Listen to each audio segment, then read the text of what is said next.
দেশৰ সৈনিক যিয়ে প্ৰতিদিনে দেশৰ সুৰক্ষাৰ স্বাৰ্থত নিজৰ জীৱন বলিদান দিয়ে। চৰকাৰে সেই সৈনিকসকলৰ পৰা পেঞ্চন কাঢ়ি নিয়াৰ পৰিকল্পনা প্ৰস্তুত কৰা উচিত হোৱা নাই। কেন্দ্ৰীয় চৰকাৰে চলিত জুন মাহৰ 16 তাৰিখে এখন আঁচনি আৰম্ভ কৰিছে। আঁচনিখনৰ নাম হ'ল অগ্নিপথ আঁচনি, যি এতিয়া দেশজুৰি চৰ্চাৰ বিষয় হৈ পৰিছে। ঠায়ে ঠায়ে প্ৰতিবাদকাৰীসকলে প্ৰতিবাদ কৰি আছে আৰু বহুতো ৰাজহুৱা সম্পত্তি ক্ষতিগ্ৰস্ত কৰিছে। নমস্কাৰ, মই দিগন্ত। আজি মই এই ভিডিঅ'টোত অগ্নিপথ আঁচনিখন আৰম্ভ কৰাৰ মুখ্য উদ্দেশ্য, ইয়াৰ পৰা কি লাভ আৰু ক্ষতি হ'ব, লগতে দেশৰ অৰ্থনীতিত কেনেদৰে প্ৰভাৱ পেলাব হিচাপে মই মোৰ নিজা মতামত দিম। কিবা ভুল হ'লে আঙুলিয়াই দিব বুলি আশা কৰিলোঁ। লগতে মই আলোচনা কৰা বিষয়বস্তু আৰু মতামতত যদি সন্তুষ্ট হয়, ভিডিঅ'টো লাইক কৰিব, শ্বেয়াৰ কৰিব আৰু আগন্তুক ভিডিঅ'বোৰৰ নটিফিকেশ্যন পাবলৈ চেনেলটো ছাবস্ক্ৰাইবো কৰি ল'ব। বলক এতিয়া ভিডিঅ'টো আৰম্ভ কৰোঁ। প্ৰথমতে অগ্নিপথ আঁচনিখনৰ বিষয়ে আলোচনা কৰিম। অগ্নিপথ আঁচনিখনৰ অধীনত ভাৰতীয় সেনাবাহিনী, নৌসেনা আৰু বায়ুসেনাৰ বাবে সৈনিক নিয়োগ কৰা হ'ব। অগ্নিপথ আঁচনিৰ অধীনত 17 বছৰ 6 মাহৰ পৰা 21 বছৰ বয়সৰ লোকসকলক মাত্ৰ 4 বছৰৰ বাবে তেওঁলোকৰ পচন্দৰ সামৰিক সেৱাত নিযুক্তি দিয়া হ'ব। 4 বছৰ কাৰ্যকালৰ ভিতৰত 6 মাহ প্ৰশিক্ষণ আৰু বাকী 3 বছৰ 6 মাহ সেনাবাহিনীত সেৱা আগবঢ়াব লাগিব। আঁচনিখনৰ অধীনত নিয়োগ কৰা যুৱক যুৱতীসকলক অগ্নিবীৰ বুলি কোৱা হ'ব। অগ্নিবীৰসকলে মাহিলী 30ৰ পৰা 40,000 টকা দৰমহা লাভ কৰিব। অলপ এই আঁচনিখনৰ পৰা কি লাভ আৰু ক্ষতি হ'ব, লগতে দেশৰ অৰ্থনীতিত কেনেদৰে প্ৰভাৱ পেলাব, এই বিষয়ে আলোচনা কৰিম। বাৰু প্ৰথমতে লাভৰ বিষয়ে। বছৰি 40ৰ পৰা 50,000 যুৱক যুৱতীয়ে খন্তেকীয় সময়ৰ বাবে মানে 4 বছৰৰ বাবে সেনাত সেৱা আগবঢ়োৱাৰ সুযোগ লাভ কৰিব। অৱসৰ পোৱা 75% অগ্নিবীৰসকলে 11,71,000 টকা সেৱা নিধি পেকেজ হিচাপে লাভ কৰিব, কিন্তু কোনো মাহিলী পেঞ্চন নাপাব। যিসকলে অধিক অধ্যয়ন কৰিব বিচাৰে তেওঁলোকে পৰৱৰ্তী অধ্যয়নৰ বাবে দ্বাদশ শ্ৰেণীৰ সমতুল্য প্ৰমাণপত্ৰ বা পচন্দৰ ডিপ্ল'মা স্তৰৰ প্ৰমাণপত্ৰ লাভ কৰিব। উদ্যোগী হ'বলৈ আকাংক্ষা কৰা অগ্নিবীৰসকলে বেংক ঋণ আঁচনিৰ অধীনত অগ্ৰাধিকাৰ পাব।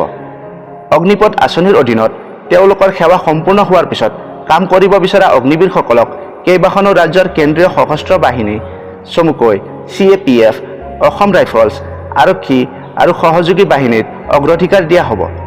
কেন্দ্ৰই ঘোষণা কৰা মতে অগ্নিবীৰসকলক অভিযান্ত্ৰিক, যান্ত্ৰিকতা, আইন শৃংখলা আদিকে ধৰি বিভিন্ন দিশত দক্ষতা আৰু কামৰ অভিজ্ঞতা প্ৰদান কৰা হ'ব। পিছতহে জানিবলৈ পোৱা যাব এইবোৰ কিমান দূৰ সত্য।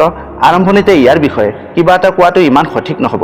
এনেকুৱা কিমান আছে যিসকলে নিজৰ কাৰ্যকাল সমাপ্ত কৰাৰ পিছত কিবা আঁচনিৰ যোগ্য বা প্ৰাপ্তখিনি পাবলৈ কাছাৰীলৈ আলিবাট।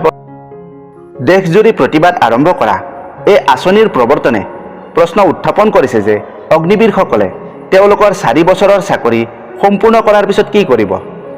ভাৰতত প্ৰতি বছৰে প্ৰায় 8.5 নিযুত শিক্ষাৰ্থীয়ে স্নাতক হয়। দ্বাদশ শ্ৰেণীৰ উত্তীৰ্ণসকলৰ বাবে উচ্চতৰ মাধ্যমিক হৈছে নিম্নতম অৰ্হতা, যি তেওঁলোকক সেনা কেডেটৰ চাকৰিৰ বাবে যোগ্য কৰি তোলে। 2021 বৰ্ষৰ ডিচেম্বৰ মাহত প্ৰকাশ হোৱা তথ্য অনুসৰি ভাৰতত চাকৰি বিচৰা নিবনুৱাৰ সংখ্যা আছিল প্ৰায় 53 নিযুত আৰু তেওঁলোক সকলো স্নাতক। এই তথ্য কেৱল চাকৰি বিচৰা প্ৰাৰ্থীসকলৰহে। তাৰ উপৰিও আৰু বহুত এনে উচ্চ শিক্ষিত প্ৰাৰ্থী যিয়ে দিন হাজিৰা বা আন শাৰীৰিক শ্ৰমক তেওঁলোকৰ জীৱিকাৰ বিকল্প হিচাপে বাছি লৈছে।